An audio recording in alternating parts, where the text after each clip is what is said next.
Designing and constructing buildings takes place over many years, with many people collaborating together. In the Brick and Wonder podcast, we have conversations with people who work together to realize a collective vision. I spoke with two people whose collaborations evolved into years of partnership. Kiki Dennis, an interior designer and principal at TenBerke Architects, who describes a values-driven approach that guides their firm's decisions, behavior, and work. We really love collaborating together as a team, and it's really deeply embedded in our process as we work together. And Marc Leff, an architect and principal at TenBerke Architects, who talks about an enduring trust and cohesive vision among collaborators within their firm. He says that working together over many years has led to a shorthand among the architects and designers in the firm. It just makes it very natural to talk with each other and kind of get what you're saying. And again, you're talking about design, which you think you need to show, but actually sometimes you can just say a few words and know instantly what you mean. I'm Drew Lang, the founder of Brick and Wonder. This is the Brick and Wonder podcast.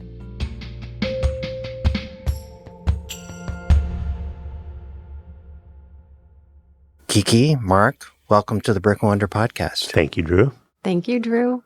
So I want to start off by asking you about your firm, TenBerke. Just at a high level, why don't you tell me about how you think about your firm, how you work, just anything you'd like to say about TenBerke. Kiki, why don't you kick us off? Well, I think I'd start by just saying we're a New York-based collaborative of architects and designers, and I think we are really united by shared vision and values, and that is really what is driving our practice. And we really love collaborating together as a team, and it's really deeply embedded in our process as we work together. Yeah, I think we're a collective of creative people, and we're architects and interior designers, and it's funny that we have this distinction because for us, really, there is no distinction. And I think for a lot of people, there's no distinction. It's just the environments and the spaces and the buildings and the rooms that we inhabit. But we do have different skills and different expertises, and we sort of bring that together to create a holistic vision for the spaces that we design. Mm-hmm. So I understand the two of you collaborated recently on a townhouse project in the West Village where you were able to approach it holistically, integrate and execute all aspects of the project. I don't want to hear about that. It's really, really beautiful project. I saw it published in Wallpaper magazine. So tell me about that project, the process, and how that went. It's a townhouse project in New York City for some friends of the office who have lived all around the world. And when they moved to New York some years back, they wanted to live in a very distinctly New York City place. And there's nothing more like that, I would say, than a townhouse in Greenwich Village built in 1846. So it was very exciting to work with them on that and make a new home for them. Obviously, it had been through a lot of changes over the 170 years that it's existed, some good and some not so good. So, there was a lot to do to make their new home. And we tried to, I think like all of our projects, we worked together on both the architecture and the interiors. And this was really no exception. Yeah, and I would add that it's an interesting project and we can talk about it in a little bit more detail. But, one of the things about it was that we really were looking at opportunities to work with what was there, but to transform it in a really substantial way to be appropriate for these clients. They're a family with 2 kids and a dog, and how they wanted to live and really take advantage of the good things about the house and celebrate those, but to really bring cohesion that wasn't there, to open it up, to have it be more light, bright, airy, open, and suitable for modern living and everything that they wanted in terms of the outcomes. And there was a beautiful garden space. And so one of the major things that we were able to do was open to the garden and really let that be a place that could be inhabited and really utilized in a way that it wasn't in the existing townhouse. Tell me more about the garden. How did y'all, from a design process standpoint, work that in?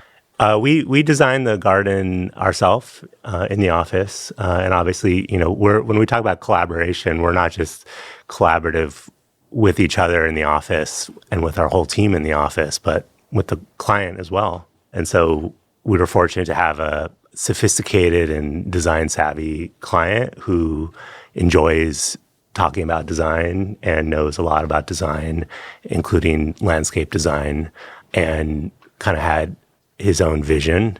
And so we could work on that together and find a kind of common vision that becomes a place that hopefully they'll enjoy for many years to come. And then how about the execution of the project, the construction of the house, the garden, specialty aspects of it? It's funny. I think about architecture and interiors. Sometimes I joke to myself or joke to other people that this distinction is kind of like an IRS distinction, like between real property and personal property.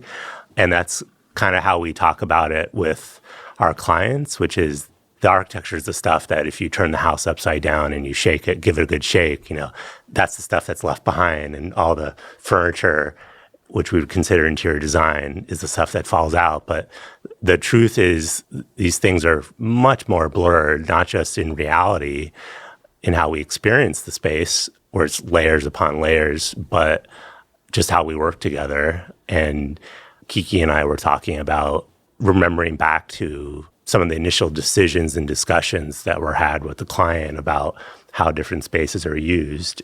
And while those are architectural decisions, like is the dining room here or there, you can't have those discussions without Kiki at the table and talking about what it's going to be like to have a table here and sit here, and how do you bring food to the table, and how do you enter into the space.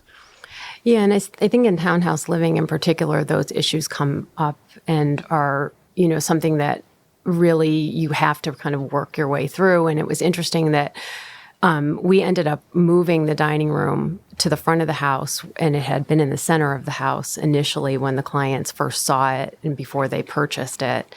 And that was really all about how they were going to live and the access to the garden. We were able to create access to the garden on both the garden level and the parlor level, which became very, I think, kind of a through thread of like use and how they would, sit and look and experience the garden from the parlor level. And that drove a lot of the decision making. And I think, once we were able to kind of get that cohesive vision about how life was going to be lived and where you're going to sit and how you're going to experience a view and the kind of emotional sensibility and resonance that, certain daily life aspects were going to have, it felt very fluid and natural, like that rooms kind of landed where they were. And it also allowed us, I think, some great architectural opportunities there. The space that is now the dining room, there had been a much later opening from the entry into that room that was not really in architectural alignment with the space. And we were able to basically close that up and create a much better entry sequence and basically kind of bring the dining room proportions and architectural experience back to something that was much more, I think, authentic to the house, and as well as being more appropriate for modern living, which was really a great alignment that I was super excited about. I think we're really proud of the fact that the project was not, a gut renovation. We did not tear everything out and start fresh. That would have been a lot easier and obviously a lot more expensive. But being able to, I would say, carefully curate, what remains and what's restored, and then the few places where you make a big move to make a really great kitchen that the whole family can use together, and that opens up to the garden. That's sort of where you get your bang for your buck. Where in other places, it's just a lot of really careful, precise, small moves. Don't cost a lot of money, but they make that cohesiveness that Kiki's talking about. So just stepping back a little bit thinking about how you've worked with each other over the years on this project, but over the years. What's something you've learned from each other? Like, how have you influenced each other?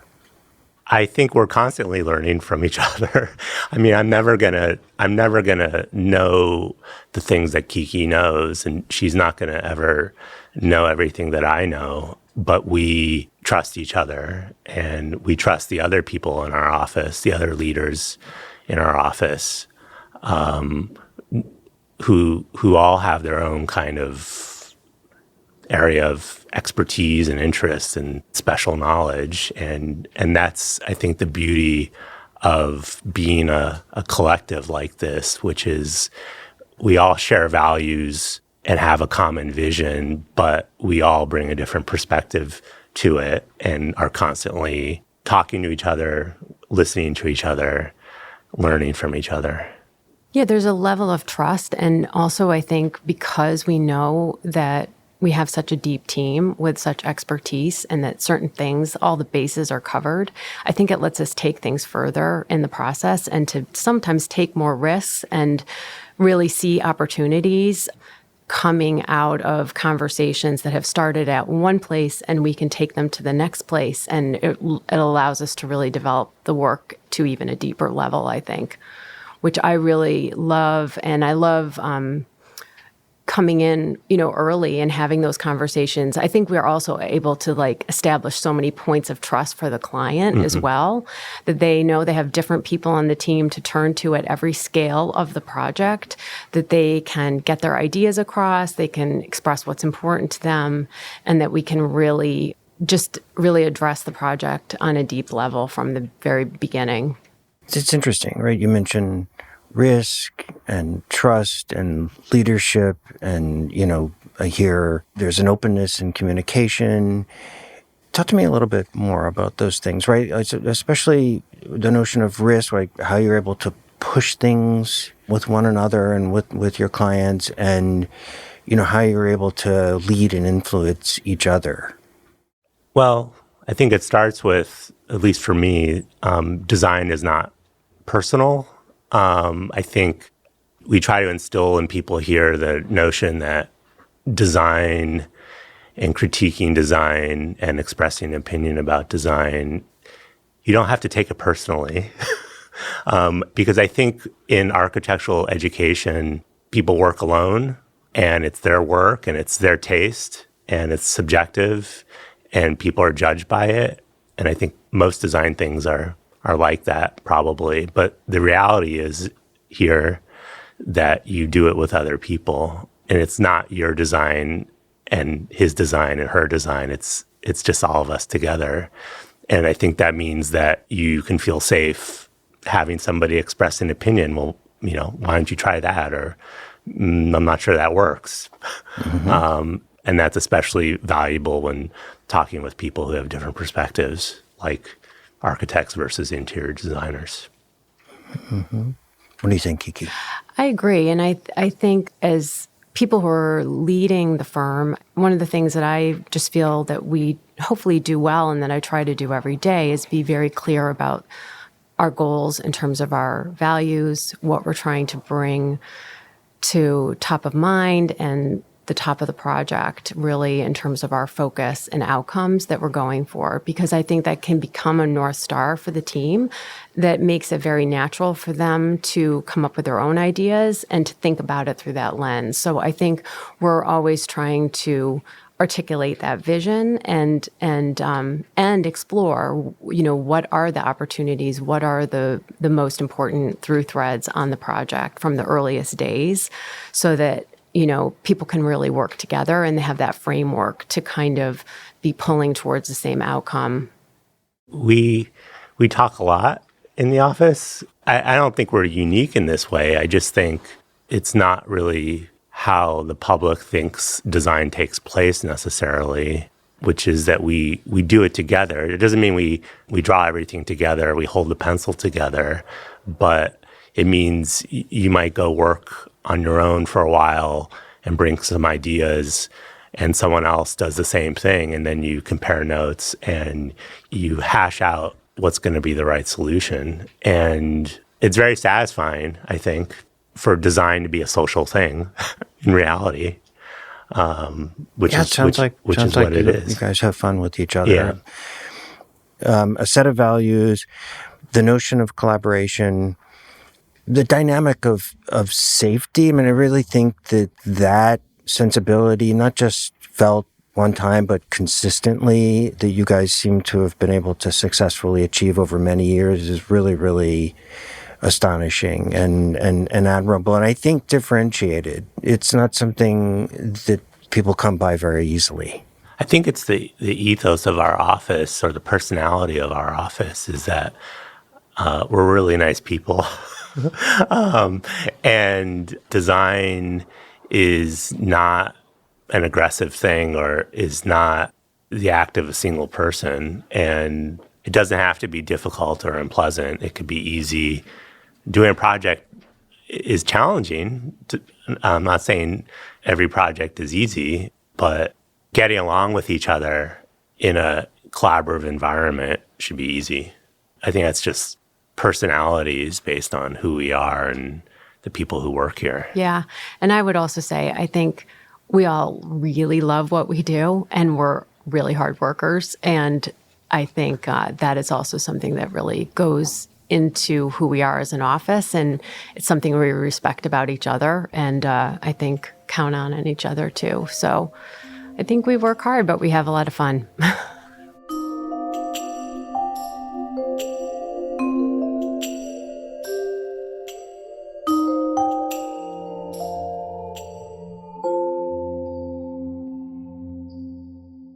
Kiki, you mentioned being a leader and making a point of saying out loud things that reflect the kind of values that you're talking about and encourage a sense of openness and safety. Mm-hmm. Are there particular phrases you find yourself saying over and over again, or, not just themes, but even specific phrases?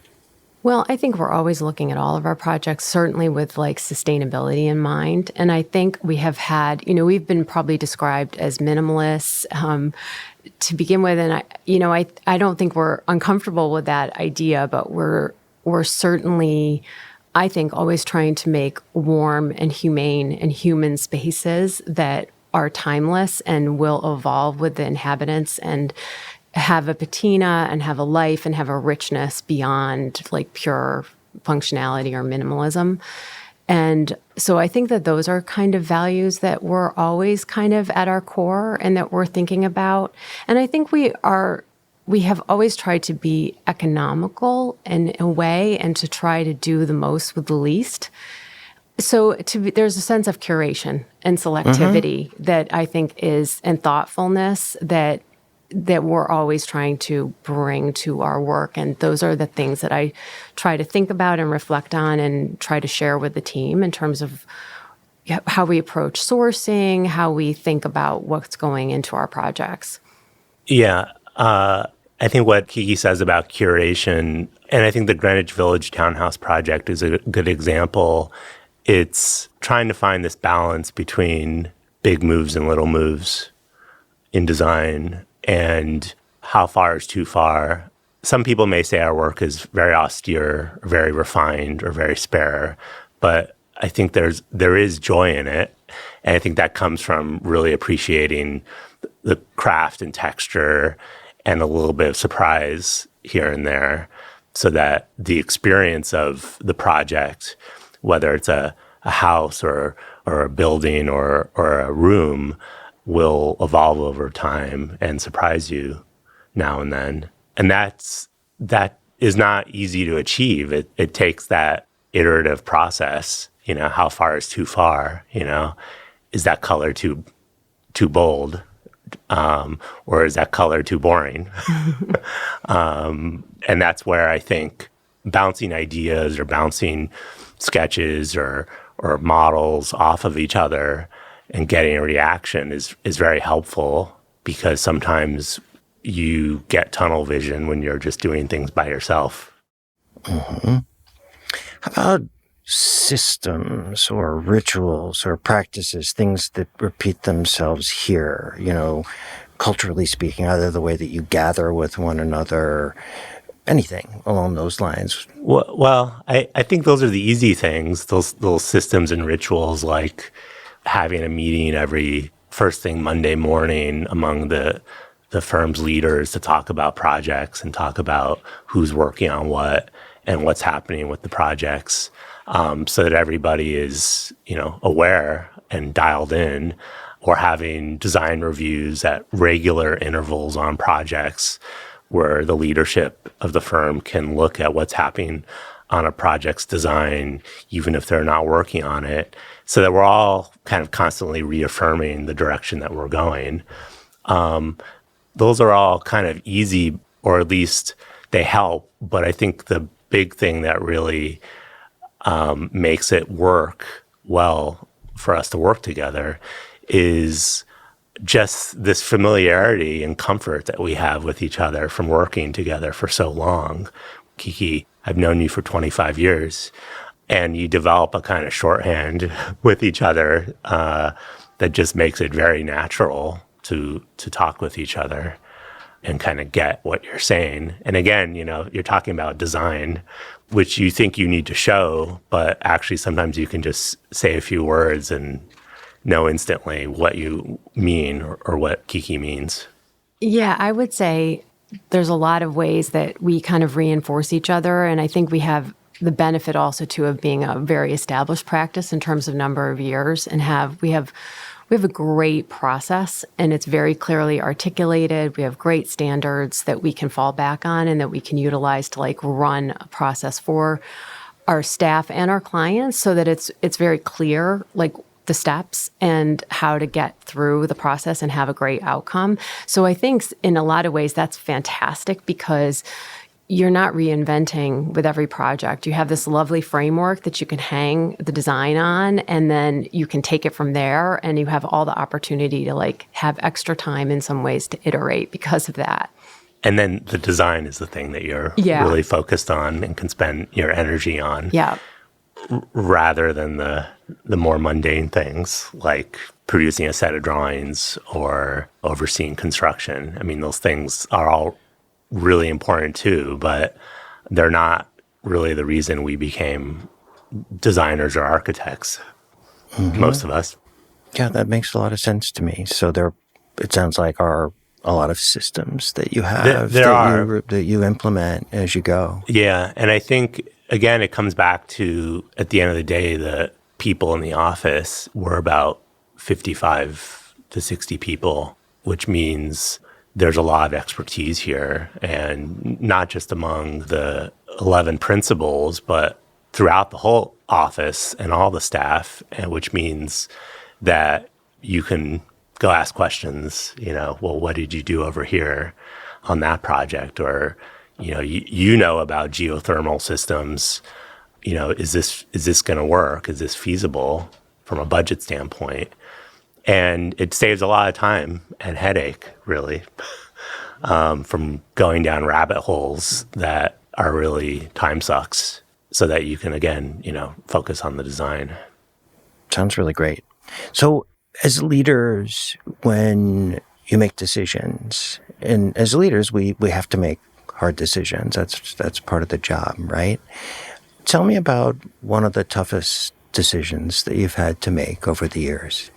I think the hardest thing really is maybe not one decision, but it's the decision to not take a project that we're offered, is something we struggle with constantly. And we're getting better at it, I would say, over the years, as we know ourselves better, what we're good at, what we're not good at, what our values are. And that means when someone calls you and you talk to them about a project, and you go see the site or you go see the building and you get really excited about it, and you want to work on it, you have to kind of put the brakes on that a little bit and step back and say, well, is this a good fit? Is this going to be a really successful project? What is this client like? Are we going to get along with them? I mean, you develop really intimate relationships with your clients. It's like dating a little bit. And so through those early discussions with the client, you have to sense whether it's going in the right direction, because for their sake as well as for our sake, we want it to be a great project. We want the design to be great. We want them to be happy with the completed project. And is a lot of that decision-making intuitive? It is, but we do talk about it with each other. And again, we're sounding boards for each other. So, and we talk about rubrics or rules, but really they're just kind of guidelines at the end of the day. And we talk about it. And do we want to do this project? Because it affects everybody, whether you're going to work on the project or not. It is going to affect everybody because it's the trajectory of the firm. Yeah, and oftentimes it's a multi-year kind of endeavor, So it's important, I think, to take the moment in the beginning to make sure that it's really going to be the right fit and that we can meet our own goals and our clients' goals and really come away with something that we're all really excited about. And that I think hopefully translates out into the world to show who we are and what we can do. And those are some of the things that we have on our mind when we're thinking these things through. Yeah, saying yes or no to project opportunities is something that many of us take for granted, right? Sounds like you're in a position, something of a privileged position to be able to weigh these considerations, right? Because when early practices are just starting out, they're generally not in that position, right? Yeah, I think that's right. But also, I think it's not, yes or no, are we going to take this project? It's also, are we going to pursue this project? Are we going to put the time and energy into trying to win this project? Projects are not just handed to us. Maybe that exists for some architects or designers, but we still earn them with the work we've done and, again, developing that trust with the client from day one. And so our time is limited and our bandwidth is limited. So whether we're going to invest that time is kind of the first question that we put to ourselves. So yeah, it's tough because you do want to do every project and you do want to go after every project. But like Kiki said, I think as the years go by, it's easier to kind of think long term and think, do I really want to commit to this 1 year, 2 year, 5 year project? Because architecture and design takes a long time, as you probably know. Life is too short to not love what you're doing.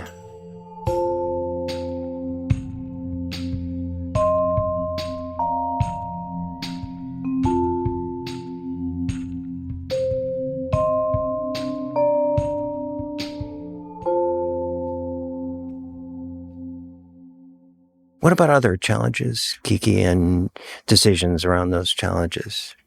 Well, I think we were super challenged during the pandemic, and I think we all feel like we've moved beyond it so much, but I think it's interesting to us to think about that in terms of the trajectory of our practice over the 30 years, because we have always been so collaborative and so in the office. And so on day one of the pandemic, to suddenly be faced with doing our work remotely was incredibly challenging. And I think we had to, like everyone, rise to the occasion and figure out new ways of doing our work and processes.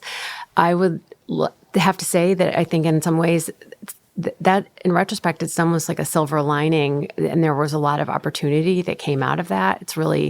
It has changed some elements of how we work, and I think added some efficiencies and really presented some opportunities, although we are really an office that's back in the office and really work in our studio. And I think that will always be true to who we are.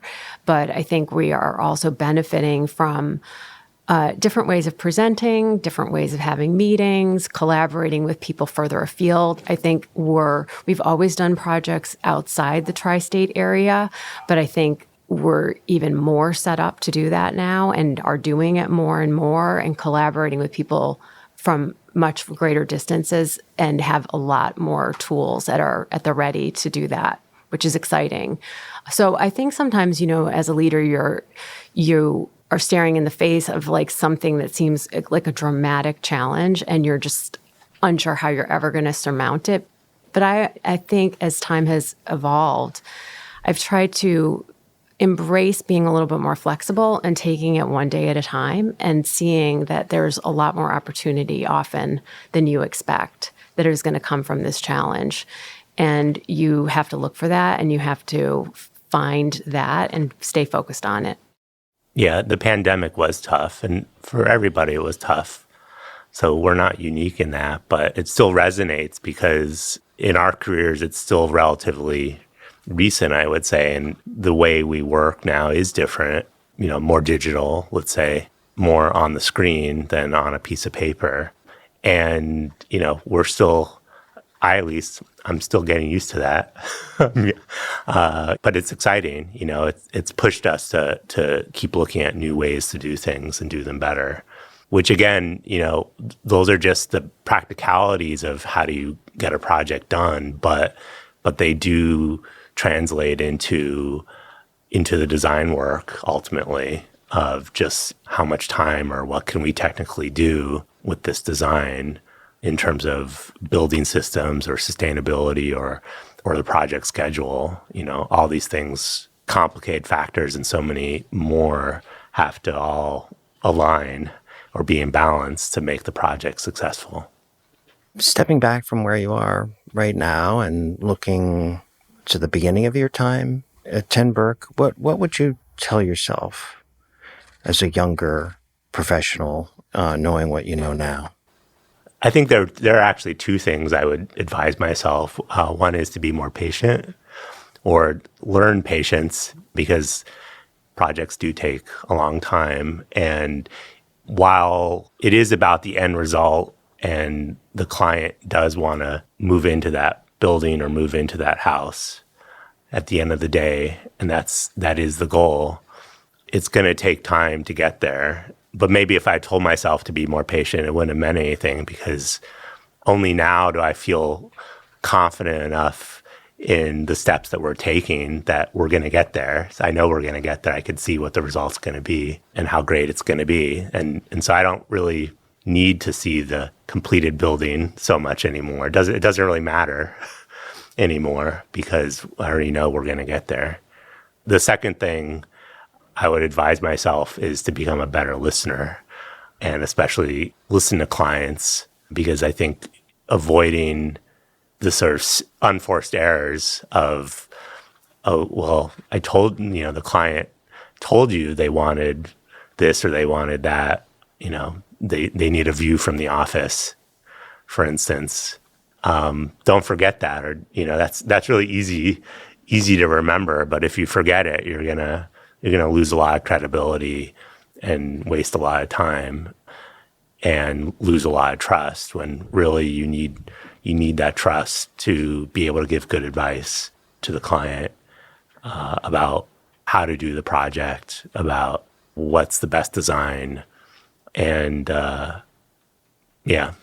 so learning to be a better listener, again, not something they really teach you in school necessarily, in design school.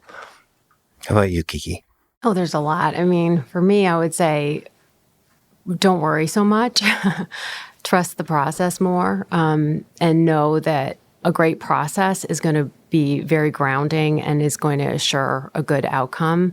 And, I think one of the things I love about the profession, but it's a challenge, is that you're learning every day. You do not know it all. You never will. That's what makes it so exciting and so fun to come to work to every day, is that you have problems to solve and things to figure out, and you have the skills to do it, and you have a great team to rely on to do it. And I think you have to embrace that and not just be obsessed that you have all the answers. And to kind of reflect on what Marc's saying about, being a good listener, I would agree with that. And I think my thinking about being a good listener continues to evolve. I think I always thought I was a good listener. I think I'm a much more subtle listener. And I'm really trying to understand what the client is saying to me on a deeper, more value-based level as time goes on. And I think my goal And my role is to hear what they're saying and really what they mean, hopefully, by what they're saying, and then to reflect back on them what it is they're saying and articulating they want and they need, and also to give them my perspective and my point of view, because I think they are not in this industry, so they may not know the ramifications of some of the things that they're asking for or that they're prioritizing. And sometimes you just have to have a very open, non-confrontational kind of conversation so that, they can really, I think our role is to provide professional experience and expertise that can give them something else to reflect on so that they can truly make the best decision. Our industry really is layered and complex, and, a lot of pitfalls, right? And as you stand back from our industry and look back at it, not just design, but holistically, construction, sourcing, documentation and kind of the marketing aspects, all of it. If you could change one thing about how we all engage our profession, what would you change?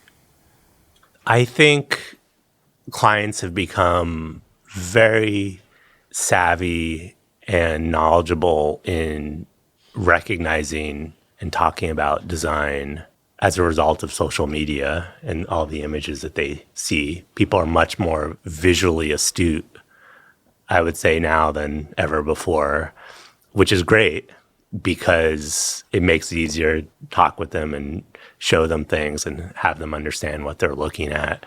But it also means that everyone's kind of looking at the same stuff.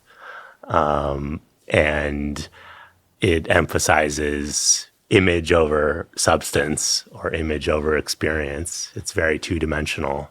And a beautiful photograph on Instagram is not the same as walking into a space and living in it. And that sometimes, I think, sends people down the wrong path or gets people too focused on the wrong thing, or it just changes the trajectory of the conversation about design to be sort of reactive to what somebody thinks they want. And they want it for good reason because it's a beautiful image. But is it appropriate to the place? Is it appropriate to their life or how they live with their family? So I think that's where it's a double-edged sword. Yeah, mine's a little bit different. I would say I think the world at large is kind of becoming more aware of movements like slow food or slow fashion. But I feel like the consumers of architecture and design kind of need to catch up, in my opinion, to this idea. I would love to see this idea of kind of slow architecture or design kind of take hold. And what I mean by that, I guess, is the idea of more sustainability, more longevity, craft, more local sourcing, and more opportunity to really work with the local community to execute the design and some of the outcomes of the project. I think it's fantastic that we are all so globally focused and that we're exposed to great design from every corner of the world and every, continent on Earth. And I understand the appeal of feeling like I can bring this in from anywhere. But I also find myself wanting to push back against that a little bit and to look more towards a local community and really tap into the resources that I think would be more sustainable for the planet. And also, I think, in a way, maybe have more resonance and meaning to the place that you're working in and to the particular project, and a way to make it very personal and your own. So I would say I want slow architecture and design. Love it. Well, thanks so much. This has been a fun conversation. Thank you, Drew. Thanks, Drew. Great opportunity.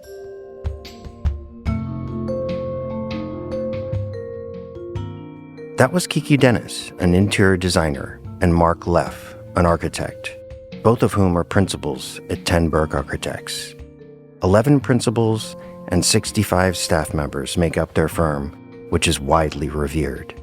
They perform their work with joy and a clear, consistent value set, resulting in excellence. and they are role models for others to follow within the industry and beyond.